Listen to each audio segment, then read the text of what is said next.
پہلی رکاوٹ استقامت اور حق کے اوپر ڈٹ جانے کے لیے، اور اس کے راستے کی پہلی رکاوٹ اور پہلی دیوار سرکشی ہے۔ اور دوسری رکاوٹ، اب قرآن مجید پڑھیں، ہمارے معاشرے میں ہم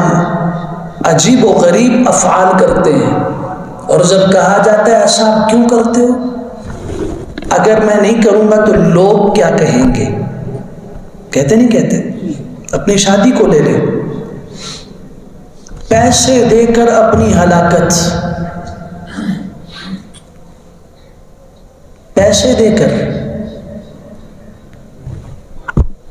اللہ اکبر۔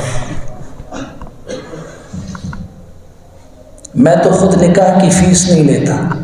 اس لیے میں کھل کے کہہ سکتا ہوں یہ بات، ناجائز نہیں ہے، یاد رکھ